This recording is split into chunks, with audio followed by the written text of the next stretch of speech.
Hello दोस्तों, कैसे हैं आप। मैं आपका दोस्त पंकज गोस्वामी अपने इस चैनल गोस्वामी द प्रोग्रामिंग में आपका स्वागत करता हूं।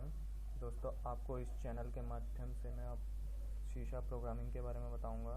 जो ये सेशन होगा हिंदी और इंग्लिश दोनों में होगा, क्योंकि मैंने यह देखा है कि जो कि कॉलेज के स्टूडेंट होते हैं, कुछ हिंदी में पढ़ते हैं कुछ इंग्लिश में, दोनों के बेटरमेंट के लिए मैंने दोनों लैंग्वेजेस में वीडियो बनाई है। दोस्तों, मैं अपने इस चैनल के मैं कुछ बेसिक्स से लेकर एडवांस तक के सारे टॉपिक कवर करूँगा। तो चलो स्टार्ट करते हैं वीडियोस को।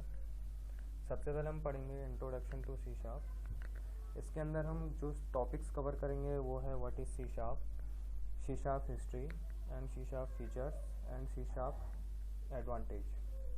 मतलब कि सी शार्प के बारे में, व्हाट इज़ सी शार्प क्या होता है, सी शार्प की हिस्ट्री क्या है, सी शार्प के फीचर्स क्या हैं और सी शार्प के एडवांटेज क्या क्या हैं। ठीक है, तो पहला हम देखते हैं what is C sharp. What is C sharp क्या है। सी शार्प को सी शार्प के रूप में जाना जाता है। यह माइक्रोसॉफ्ट द्वारा प्रदान की जाने वाली एक ऑब्जेक्ट ओरिएंटेड प्रोग्रामिंग लैंग्वेज है जो डॉटनेट फ्रेमवर्क पर रन होती है।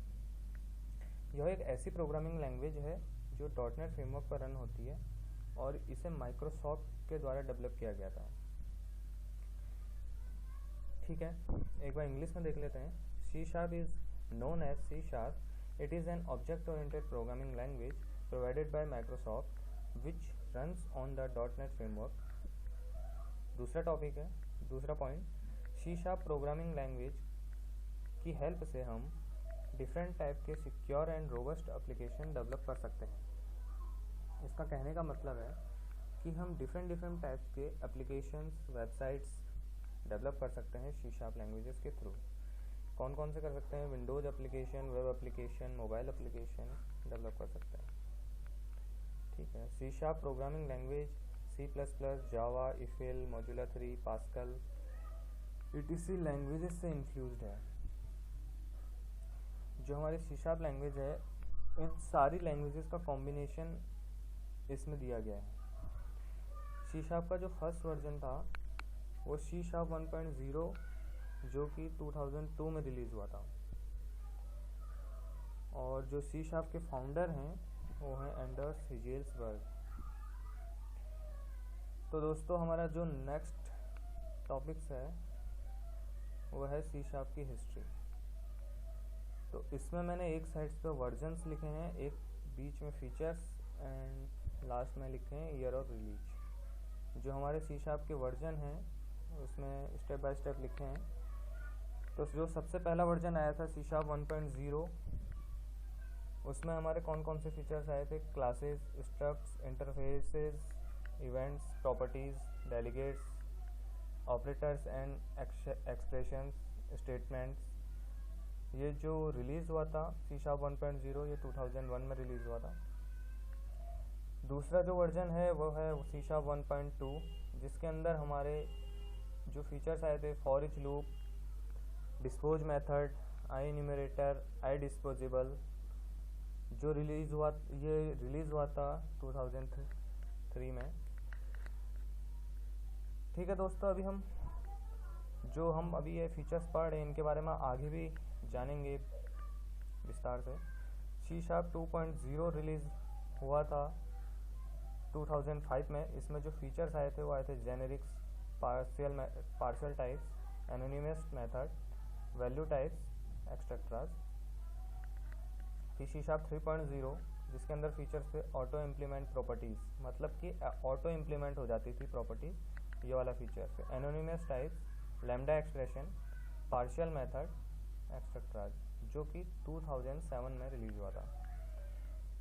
अब इसका नेक्स्ट वर्जन 4.0 आया सी शार्प का, जिसमें हम सी शार्प ने जो फीचर्स दिए वो है dynamic binding, named optional arguments, और जो कि 2010 में आया था। ठीक है, उसके बाद जो नेक्स्ट वर्जन आया था वो आया था 5.0, जिसके अंदर असिंक्रोनियस मेंबर्स, कॉलर इन्फो एट्रीब्यूट्स, जो कि 2012 में रिलीज हुआ था।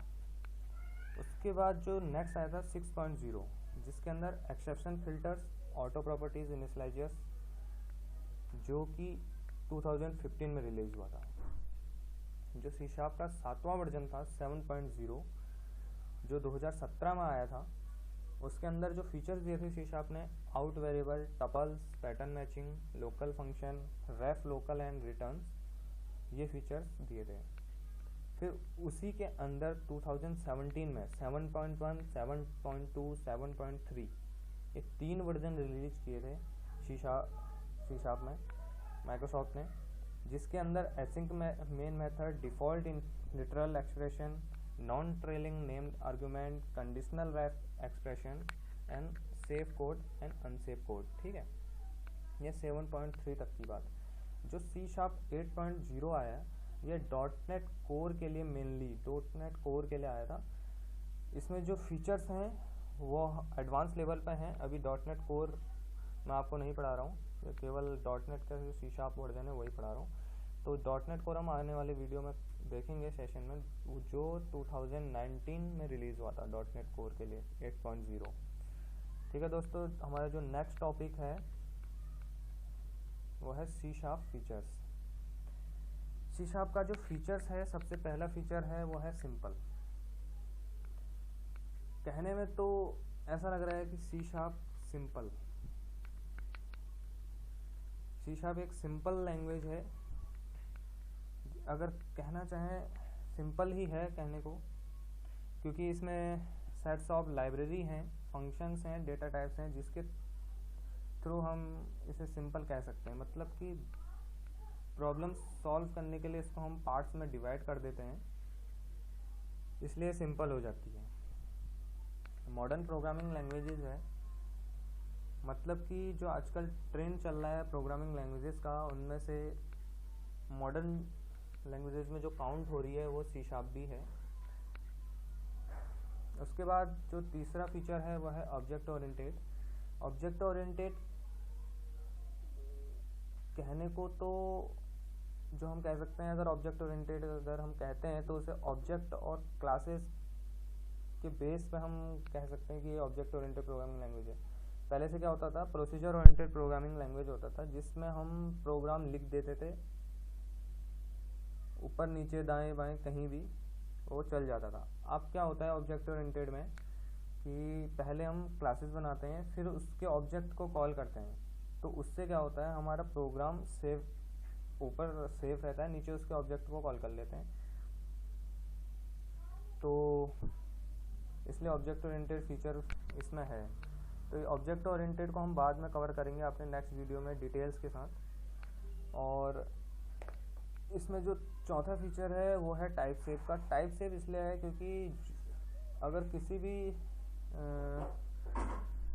वेरिएबल्स को हम कोई भी टाइप दे देते हैं, तो जैसे कि इंटीजर, फ्लोट्स, स्ट्रिंग, तो उसी टाइप का बन जाता है, जिससे मेमोरी हमारी मेमोरी लोकेशन जो रहती है वो मेमोरी लोकेशन एक्सेस उतने तक ही रहती है, तो इसके लिए जाना जाता है।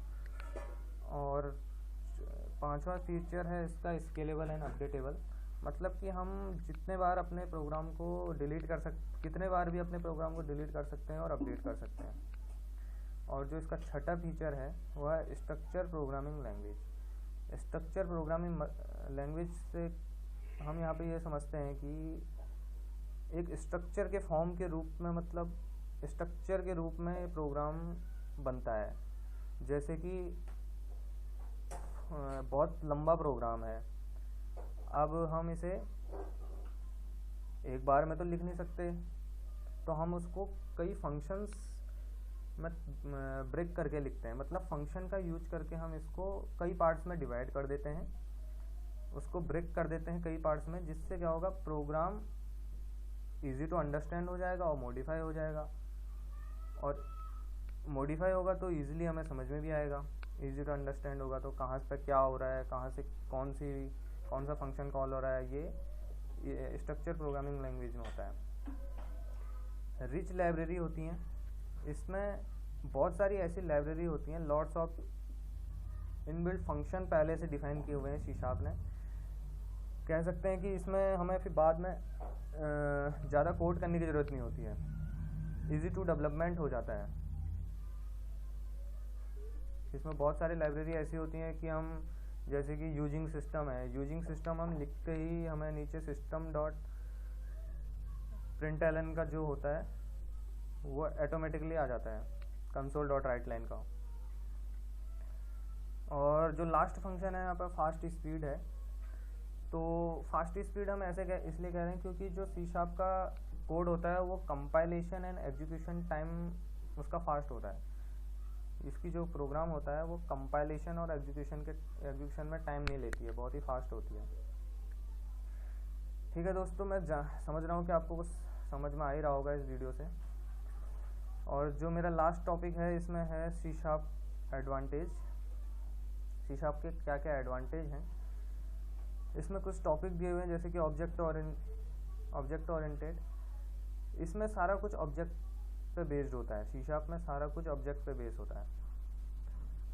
दूसरा पॉइंट है क्रॉस प्लेटफॉर्म, मतलब कि किसी भी प्लेटफॉर्म में हम इसको रन कर सकते हैं। ऑटोमेटिक गार्बेज कलेक्शन, ये एक सबसे अच्छा फीचर दिया है सी शार्प ने। ऑटोमेटिक गार्बेज कलेक्शन मतलब कि जो भी हमारा ऑब्जेक्ट होता है वो हमारे यूजफुल नहीं है, तो वो क्या करता है, उसे ऑटोमेटिक कलेक्ट करता है। हाँ, वो देखता है कि ये जो ऑब्जेक्ट है हमारा यूज नहीं हो रहा है कई दिनों से, तो उसको कलेक्ट करके उसको ऑटोमेटिकली गार्बेज कर देता है, मतलब डिस्ट्रॉय कर देता है। Avoid the problem of memory leak. Memory leak की जो प्रॉब्लम हमारे दूसरे प्रोग्रामिंग लैंग्वेज में हो रही है, इसको हमारा जो सी शार्प लैंग्वेज है उसको अवॉइड करता है। इजी टू डेवलपमेंट है, डेवलपमेंट के लिए बहुत ही इजी है और टाइप सेफ है, ये आपको मैंने पहले ही बता रखा। ठीक है दोस्तों, आज का जो सेशन था वो कंप्लीट हुआ। थैंक यू दोस्तों। अगर आपको वीडियो अच्छी लगी होगी तो लाइक कीजिएगा, शेयर कीजिएगा एंड सब्सक्राइब कीजिएगा। चलो ठीक है, बाय, नेक्स्ट वीडियो में मिलते हैं।